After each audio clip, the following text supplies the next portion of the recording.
क्या आप जानते हैं एफबीआर ने इनकम टैक्स रिटर्न 2026 की फाइलिंग के लिए फॉर्म का ड्राफ्ट शेयर कर दिया है। और अगर आप बिजनेस टैक्स रिटर्न फाइल करते हैं तो ये वीडियो आपके लिए बहुत अहम है, क्योंकि एफबीआर के ड्राफ्ट टैक्स रिटर्न फॉर्म 2026 में एक ऐसी बड़ी तब्दीली सामने आई है जो हजारों कारोबारी अफराद के लिए परेशानी का बायस बन सकती है। अब सिर्फ मजमूई बैंक बैलेंस आपकी बैलेंस शीट में जाहिर करना काफी नहीं होगा, बल्कि अब आपको अपने हर कारोबारी बैंक अकाउंट की अलग अलग तफसील देना होगी। और अगर आपने अभी तक बैंक अकाउंट के हवाले से अपनी प्रॉपर डॉक्यूमेंटेशन नहीं की, आने वाले वक्त में जब आप अपनी 2026 की रिटर्न फाइल कर रहे होंगे तो आपको मुश्किल का सामना करना पड़ सकता है। तो ये वीडियो मुकम्मल तौर पर आखिर तक देखिए। मैं आपको ये बताऊंगा इस तब्दीली का मकसद क्या है और आपको अभी से क्या तैयारी करनी चाहिए। बिस्मिल्लाहिर्रहमानिर्रहीम, अस्सलाम वालेकुम एवरीवन। मैं हूं फ़हीम, आपके अपने channel tax talk with Faheem पर आपको खुशामदीद। सबसे पहले मैं दोस्तों से ये दरख्वास्त करूंगा जिन्होंने अभी तक चैनल को सब्सक्राइब नहीं किया, वो चैनल को सब्सक्राइब कर लीजिए। और मेरी प्रोफेशनल सर्विसेज के लिए आप नीचे दिए गए व्हाट्सएप नंबर पर मुझसे रब्ता कर सकते हैं। जी, क्विकली वापस टॉपिक पे आते हैं। तो मैं सबसे पहले एफबीआर के ड्राफ्ट टैक्स रिटर्न का जो मैंने तफ़सीली जायज़ा लिया है और मेरे तजज़िये के मुताबिक जो बिज़नेस रिटर्न फ़ाइल कर रहे होंगे, उनके लिए जो सबसे बड़ी प्रैक्टिकल अमली तब्दीली सामने आई है, वो ये है कि अब आपको अपने कारोबारी बैंक अकाउंट की अलग-अलग रिपोर्टिंग करना होगी। इससे पहले क्या था? यहीं पे आपके सामने जिस तरह के मैंने इनकम फ्रॉम बिज़नेस का जो 2026 का ड्राफ्ट आपके सामने स्क्रीन पे शेयर किया हुआ है, इसको हम स्क्रॉल डाउन करते हैं और हम बैलेंस शीट की तरफ क्विकली जाते हैं, जो कि अगर आप अपना ड्राफ्ट ये ओपन करेंगे एफबीआर की साइट पे ये अवेलेबल है। आप एसआरओ को रेलिवेंट आई थिंक 835 एसआरओ को आप देखेंगे तो आपको ये ड्राफ्ट मिल जाएगा। और आप इसके पेज नंबर अगर 24 पे आ जाए जहाँ पे बैलेंस शीट का ज़िक्र है, हम क्विकली बैलेंस शीट की तरफ जाते हैं, तो आप ये देख रहे हैं ये बैलेंस शीट का ड्राफ्ट आपके सामने है। यहाँ पे इससे पहले क्या था जब आप business tax tax return file करते थे, तो बैलेंस शीट में आप अपना मजमूई तौर पर बैंक का बैलेंस जितने भी आपके बैंक अकाउंट अगर एक से ज़्यादा थे तो कैश एंड बैंक के सामने एक मजमूई आप रकम अपनी जो है वो ज़ाहिर कर देते थे। यानी अगर किसी कारोबार के 3 या 4 बैंक अकाउंट्स होते थे तो उनको मजमूई एक ही जगह पे बैलेंस रिपोर्ट कर दिया जाता था। लेकिन अगर इसको मैं ज़ूम इन करके आपको दिखा सकूँ, तो जहाँ पे आपको ये बैंक अकाउंट का ये फ़ील्ड नज़र आ रहा है, इसके सामने आपको ये प्लस का निशान ये नज़र आ रहा है। तो यहाँ पे इससे क्या रिक्वायर्ड जब आप इस पे बैंक की अपनी इन्फॉर्मेशन देने लगेंगे, तो आपको आपसे रिक्वायर्ड ये किया जाएगा कि आपको यहाँ पे आपके सामने ये डायलॉग बॉक्स आएगा। ये आप स्क्रीन पे देख सकते हैं बैंक अकाउंट के हवाले से।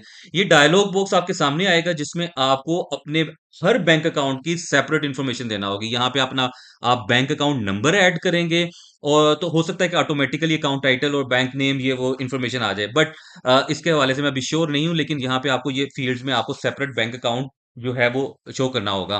तो मेरा एनालिसिस ये है कि इससे एफबीआर को क्या हासिल होगा? एक तो ये है कि हर बैंक अकाउंट की अलग जो है वो उसकी आइडेंटिटी सामने आएगी।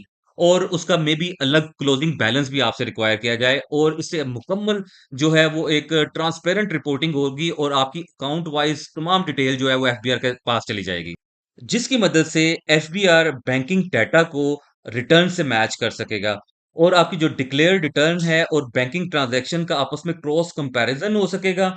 और आपकी अगर कोई गैर ज़ाहिर शुदा कारोबारी कोई ऐसी एक्टिविटीज़ होंगी जो कि ट्रांज़ैक्शंस में उसको वो एनालाइज़ कर सकते हैं, उससे आपकी रिस्क प्रोफाइलिंग जो है ना एफबीआर ये ज़्यादा बेहतर तरीके से कर सकेगा।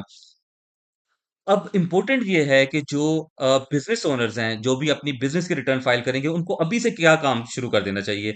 सबसे पहले अपने तमाम जो बिज़नेस बैंक अकाउंट्स हैं, उनका मुकम्मल रिकॉर्ड आप अपने सामने उसको आप ऑर्गेनाइज़ करके रख लें। उसकी मुकम्मल रिकंसिलिएशन कर लें। अपनी जो आपकी पर्सनल ट्रांज़ैक्शन और जो बिज़नेस ट्रांज़ैक्शंस हैं, उनको अलग कर दें।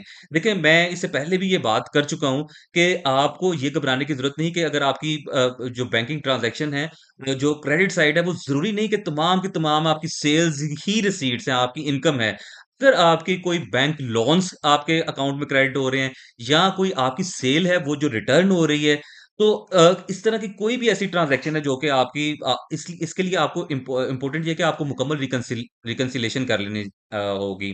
अब रिकंसिलिएशन के बगैर आप रैंडमली अपने सिर्फ बैलेंसेस को इस तरह शो नहीं कर सकते।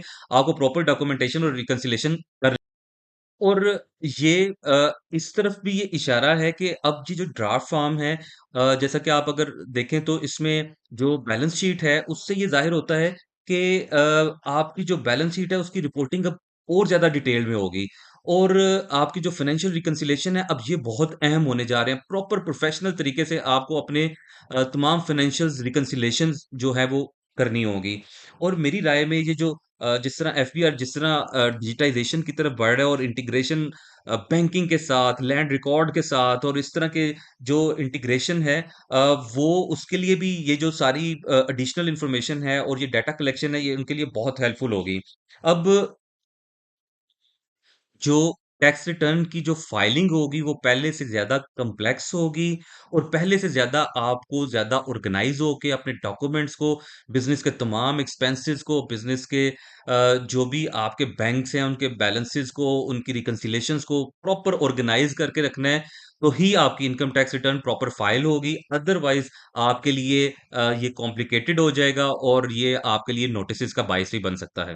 नए टैक्स रिटर्न का जो फॉर्म है, जो ड्राफ्ट शेयर किया गया है, आपकी रहनुमाई के लिए उसके ब मैंने एक सीरीज़ ऑफ वीडियोज़ शुरू की है, जिसमें पहले ऑलरेडी मैं सैलरी इंडिविजुअल्स के हवाले से जो तब्दीली आई है, उसके ऊपर मैंने बात की, फिर प्रॉपर्टी के हवाले से बात की और अब ये बिज़नेस के हवाले से मैंने बात की। अगर आप ये चाहते हैं, इसी तरह मैं मज़ीद जो सोर्स ऑफ इनकम में जो रिटर्न फाइलिंग के हवाले से तब्दीलियाँ की गई हैं, उनके उस पे बात करूँ, तो आप अपने कमेंट सेक्शन में अपनी राय से आगाह कीजिएगा, चैनल को सब्सक्राइब कर लीजिए।